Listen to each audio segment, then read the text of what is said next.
नमस्कार दोस्तों, लोकतांत्रिक आवाज में आपका स्वागत है। मैं रजनीश सिंह तोमर भारत की जनता को हाथ जोड़कर नमस्कार करता हूं। दोस्तों, आज मैं सुबह जब अपने क्लास के लिए आ रहा था तो मुझे एक YouTube चैनल पर अजीत अंजुम साहब का एक हमें वीडियो दिखाई दिया और उसमें लिखा है कि आओ हम सबको अब गिरफ्तार कर लो। ये उनका एक स्टेटमेंट और ये 4-5 पत्रकार का फोटो दिए थे, जिसमें विशेष रूप से प्रसून वाजपेयी जी, रवीश कुमार, अभिसार शर्मा, इन लोगों का।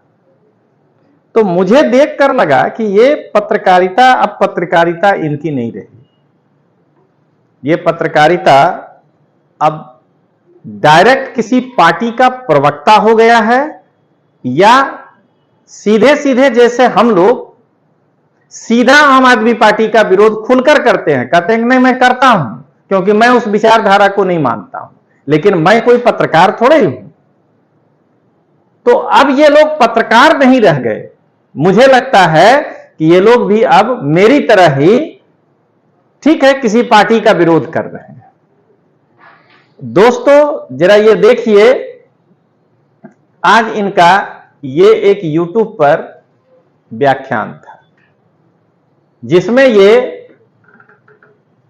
अभिसार शर्मा, रवीश कुमार, अजीत अंजुम, प्रसून वाजपेयी, साक्षी जोशी, इनका फोटो लगा करके ये बार बार कह रहे हैं कि मुझे गिरफ्तार करो। आप क्या सोच रहे हैं कि नरेंद्र मोदी साहब के पास और कोई काम नहीं है क्या? आप ही गिरफ्तार करना है वो काम है? दोस्तों, ये बड़ी चिंता की भी बात है कि अगर एक तरफ मीडिया के ऊपर आरोप लग रहा है कि चलिए ये सत्ता पक्ष के साथ है, तो एक तरफ एक मीडिया का वर्ग ऐसा भी खड़ा हो गया है, इनके टीम वाले लोग, जिनको एक ही चीज दिखता है। मैं तो तर्कों से अभी साबित करूंगा दोस्तों, देखिएगा। जिनको एक ही चीज लगता है कि मोदी का विरोध करेंगे ना तो जाहिर है कि सरकार जो बनी है वो 55% वोट से बनी है।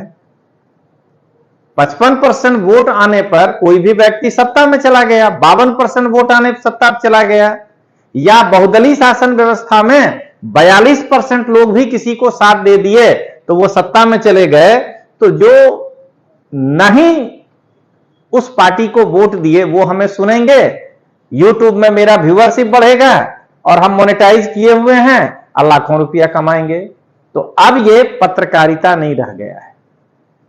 अब ये या तो रुपया कमाने का धंधा हो गया है कि 50% आदमी देश में अगर किसी विचारधारा को नहीं मानता है, या 45%, वो मेरा अगर व्यूअरशिप हो जाता है तो हम एम में चले जाएंगे।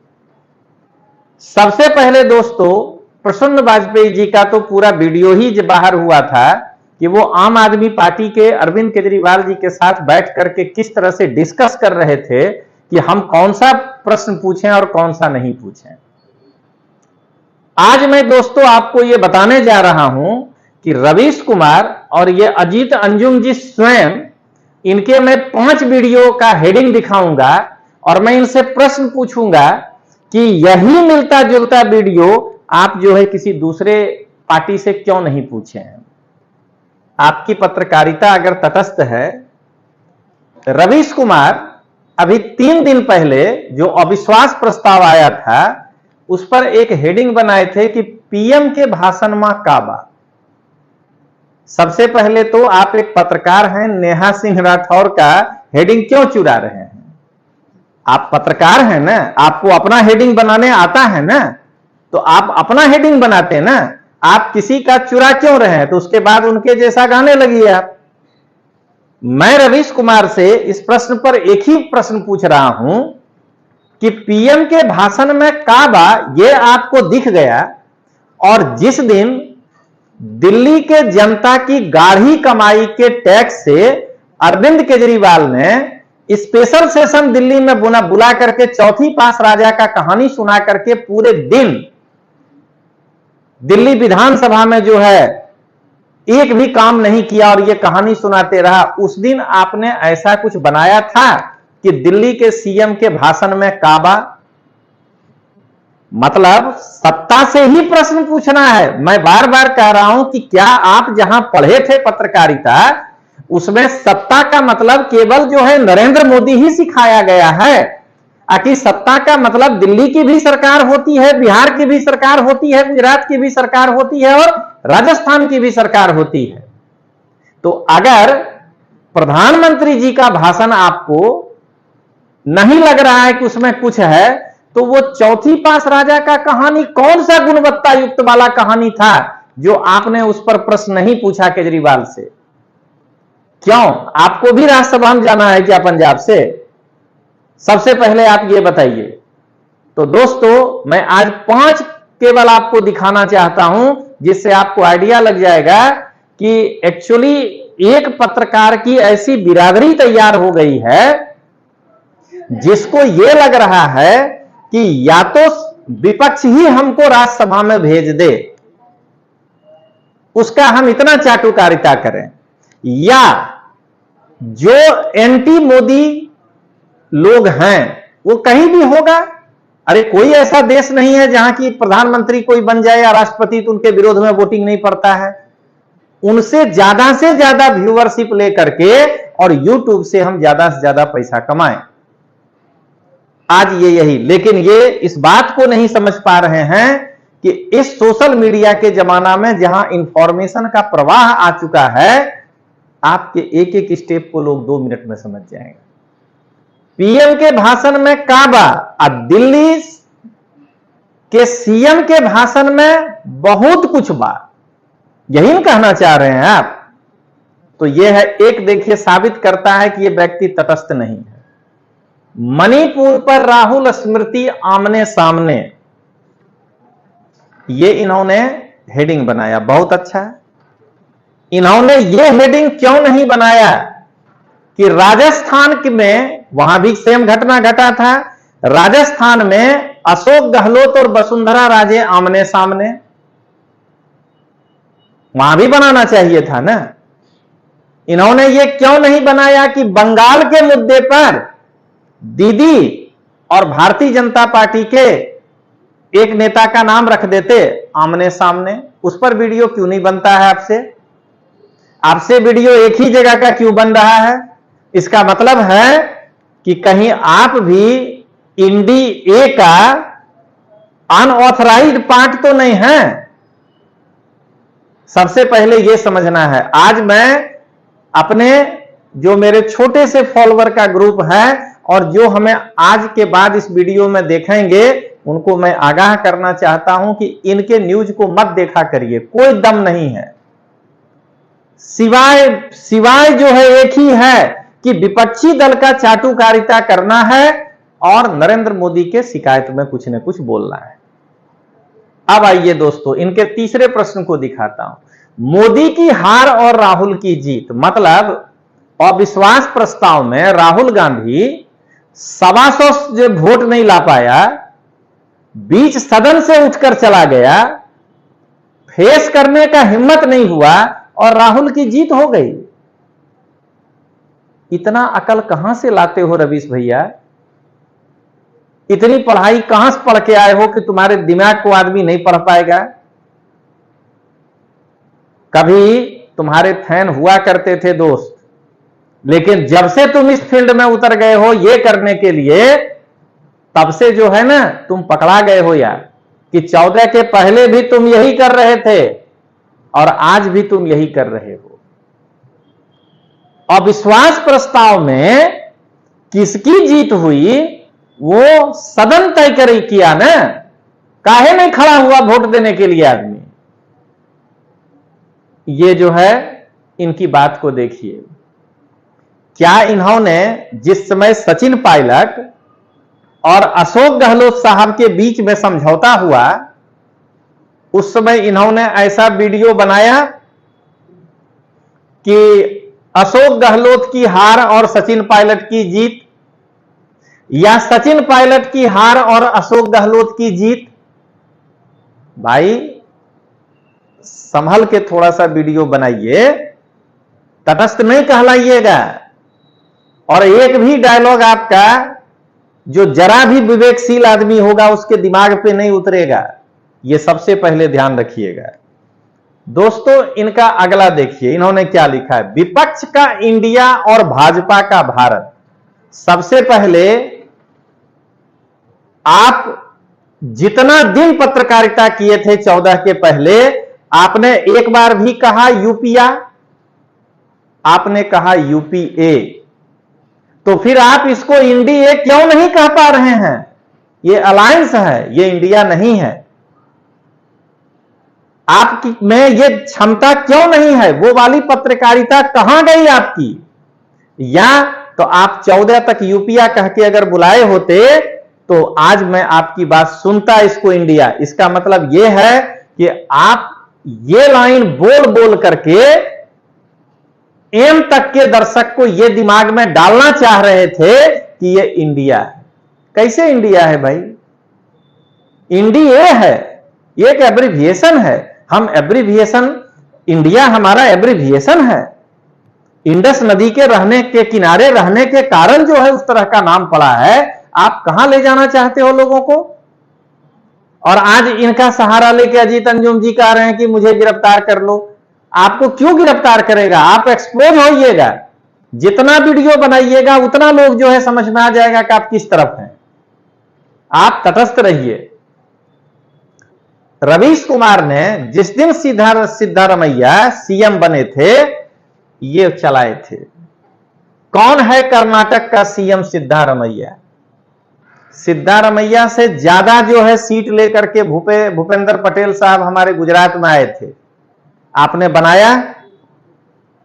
एक पत्रकार का काम यही है।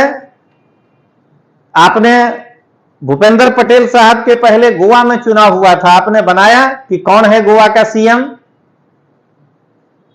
आपने जो है दूसरी बार जब योगी जी बने मुख्यमंत्री तो आपने बनाया, सिद्धारमैया भी दूसरी बार बने हैं। तो मतलब आपको कांग्रेस के मुख्यमंत्री के बारे में उनको जनता में हाईलाइट करने के लिए यह बनाने की फुर्सत है। और इससे मैक्सिमम कांग्रेसी कार्यकर्ता देखेगा हम एम में चले जाएंगे, अपने को 1 लाख रुपया मिल जाएगा। यह पत्रकारिता है क्या? अब आइए दोस्तों, बी। अब मैं इनके 5 को ले आया। अब मैं अजीत अंजुम साहब के 5 वीडियो को दिखाना चाहूंगा। अमित शाह को आज आरजेडी सांसद मनोज झा ने भिंगो भिंगो कर धोया। बताइए, यह पत्रकारिता है आपका? और अमित शाह ने जो तार्किक बात कहा कि दिल्ली पर जो भी गप होगा 239A के तहत होगा, आपने ये कहा कि अमित शाह का भाषण जो है वो संविधान के अनुरूप था। आप दोनों बनाते ना। इसका मतलब है कि आपको संविधान की जानकारी नहीं है अजीत अंजुम जी। अगर अंजुम जी आपको संविधान की जानकारी होती तो आप इसके पहले अमित शाह वाला बिल बनाए होते। 239AA के 3 नंबर में तो साफ लिखा है ना कि संसद कोई भी बिल ला सकता है दिल्ली के बारे में। फिर अगर आरजेडी सांसद कुछ बोले हैं तो इसका मतलब यह असंवैधानिक है। आपको बताना चाहिए था कि मनोज झा जी को अभी संविधान के अध्ययन की आवश्यकता है। एक प्रोफेसर होते हुए जो है वो बिना 239A का 1 से लेकर के अंतिम जो है आर्टिकल उसको पढ़े हुए आ गए थे राज्यसभा में। तो आप कहां जा रहे हो साहब जी? जरा इसको समझो। अब आइए इनका दूसरा, विपक्षी मोर्चे का नाम इंडिया छीनने की तैयारी। आप लोग बार बार इंडिया अलायंस को इंडिया क्यों कह रहे हैं? या शॉर्ट में बोलना है तो इंडिया कहिए ना। NDA, UPA, ये एक अकेला कैसे इंडिया हो जा रहा है? या भी इंडिया ही है ना। तो फिर आप इसको इंडिया कह के क्यों हाईलाइट कर रहे हैं? इसका मतलब है कि आपके पास तटस्थ पत्रकारिता नहीं है। अब आइए अजीत अंजुम जी आपको दिखाते हैं। पीएम मोदी तो बैठे रहे, इंडिया वाले 20 सांसद चले मणिपुर। सबसे पहले तो इंडी ए वाले 20 सांसद चले मणिपुर, यह गलती है। और दूसरा, आपको बनाना चाहिए था ना कि राहुल गांधी तो देखते रह गए, बीजेपी के 4 सांसद पहुंच गए क्या कहते हैं राजस्थान उस घटना पर। आपको कहना चाहिए कि बंगाल के घटना पर बीजेपी के सांसदों का धरना, तब न मानते कि आप जो है तटस्थ होकर के बात कर रहे हैं। आप कह रहे हैं मणिपुर पर बोलो, और आप स्वयं बाकी 2 जगह की महिलाओं के साथ जो घटना घटा बोलने के लिए तैयार नहीं है। जरा बताइए कि आप तटस्थ पत्रकार कैसे हैं? दोस्तों जरा सोच कर देखिए कि अजीत अंजुम, रवीश कुमार, जितना भी है, प्रसन्न वाजपेयी, अभिसार शर्मा, ध्यान रखिएगा दोस्तों, ये मैं आज बहुत बड़ी बात कहने जा रहा हूं। इनका 2 ही गोल है। पहला है विपक्ष की चाटुकारिता करना, जिससे कि कहीं विपक्ष अगर सत्ता में आ जाए, क्योंकि उनको पता है कि मैं चुनाव लड़के नहीं जीत पाऊंगा, तो हमको राज्यसभा में भेज दे, या नहीं तो अगर राज्यसभा में नहीं भेजा तो एक काम करते हैं, चुनाव के बाद या पहले जिन लोगों को इनकी विचारधारा पसंद है, जो देश में 20% आदमी या 30% भी अगर है, तो 30% 140 करोड़ का कितना हो जाता है? 42 करोड़। उसमें से अगर 10 लाख आदमी भी हमको देख लिया तो मेरा रोजी धंधा चलने लगेगा, क्योंकि ये लोग अपने चैनल को मोनेटाइज करके बैठे हैं। भाई दम है तो रजनीश सिंह तोमर के तरह विदाउट मोनेटाइज करके आके दिखाओ ना रोज। अगर क्षमता है ना किसी से डोनेशन मांगना, ना किसी से डोनेशन लेना, ना किसी के से कोई तरह का जो है धन का व्यवहार करना, अपनी बात को रखने के लिए जनता के सामने आते हैं और फ्री में आते हैं, ना किसी का एडवर्टीजमेंट लेना, क्यों मोनेटाइज करके बैठे हैं? इसका मतलब है कि नरेंद्र मोदी के रेपो का फायदा उठा के कि या तो कुछ समर्थक भी देखेगा करी क्या बोलना चाह रहा है, हमको बस एक वीडियो बनाए, एम में चला जाए और हमें बस 1 लाख रुपया मोनेटाइजेशन का मिल जाए। तो आप ये कहिए ना कि हम अब घर चलाने के लिए मीडिया बना रहे हैं। अब आइए, अपोजिशन की जाल में फंस ही गए मोदी, अब तो संसद में देना होगा मणिपुर पर जवाब। ये कौन सा आपने किया? आप ये भी तो बना सकते थे कि अपोजिशन के द्वारा लाया गया अविश्वास प्रस्ताव, अब तय होगा संसद में कौन पड़ता है भारी किस पर। आप तटस्थ होकर के बना के देखिए ना। तो आप वही काम कर रहे हैं जो मैं कर रहा हूं। मैं खुलकर कर रहा हूं कि मुझे आम आदमी पार्टी की विचारधारा नहीं पसंद है, क्योंकि वह असंवैधानिक बात बोलता है। राघव चड्डा को अभी भी मैं कह रहा हूं कि राज्यसभा का रूल नहीं पता है, वो केवल लाल किताब दिखाया, अंदर का धारा नहीं दिखा पाया। मैं 125 पढ़कर बैठा हूं, तो मैं उसके बारे में बता रहा हूं कि ये अनपढ़ लोग जो है आ गया है संसद में। तो मैं जो कर रहा हूं वही आप भी कर रहे हो, तो फिर आप कैसे पत्रकार हो? मैं तो खुलकर कहता हूं कि मैं नहीं हूं पत्रकार, नहीं तो मैं रोज कहता कि राष्ट्रीय संयोजक लोकतांत्रिक आवाज। तो दोस्तों इस पर जरा संभल के रहिएगा इन लोगों से। देखिए तो मोदी राज में कठपुतली बने राज्यपाल को जब अपना ही फैसला वापस लेना पड़ा, आपको बताना चाहिए था कि 80 के दशक का राज्यपाल भी कठपुतली था कांग्रेस के राज में, 90 के दशक का राज्यपाल भी कठपुतली था, और 2000 से 2014 के बीच का राज्यपाल तो ऐसा कठपुतली था कि वह प्रधानमंत्री का कठपुतली ना हो करके यूपीए चेयरपर्सन का कठपुतली था। आपको यह भी तो बताना चाहिए कि एक मेंबर ऑफ पार्लियामेंट राज्यपाल को कठपुतली की तरह नचा रहा था। यहां पीएम जो है वो कह रहा है। आप कौन से तटस्थ पत्रकारिता की बात कर रहे हैं? आपको बताना चाहिए था 1960 का राज्यपाल कैसा था। अरे जब उसकी नियुक्ति ही राष्ट्रपति कर रहा है तो उसको कठपुतली बनना ही पड़ेगा ना। आपको यह पता होना चाहिए ना कि राज्यपाल नियुक्त ही किस लिए किया जाता है। क्या हमेशा मुख्यमंत्री ही सही होता है? कभी मुख्यमंत्री भी गलत हो सकता है। तो ये जो है आप इस तरह की न्यूज बना रहे हैं। दोस्तों मैं यही 5 न्यूज आपको दिखाने को तो मैं सैकड़ों दिखा सकता हूं, और मैं चाहूं तो मैं इन लोगों के विरुद्ध जो है पूरे महीने आपको वीडियो दिखा सकता हूं कि इनकी क्या कमियां हैं। पहले तो ये बेसिक पत्रकारिता से हट गए हैं। ये बिल्कुल अब पत्रकार नहीं है, ये रजनीश सिंह तोमर जैसा एक अपना लोकतांत्रिक आवाज जैसे मैं चला रहा हूं राष्ट्रीय संयोजक बन करके एक राजनीतिक विश्लेषक की तरह, अब ये लोग वो हैं। और जैसे मुझे नहीं पसंद है आम आदमी पार्टी की विचारधारा, वो मेरा हक है कि मैं किस विचारधारा को मानूं, तो उनके द्वारा बोले गए असंवैधानिक बातों को मैं एक्सपोज करता हूं। आप भी वही कर रहे हो, यही बताओ।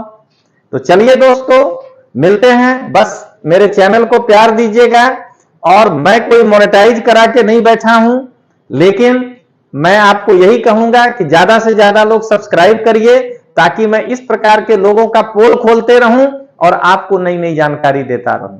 तो चलिए दोस्तों, जय हिंद, जय भारत।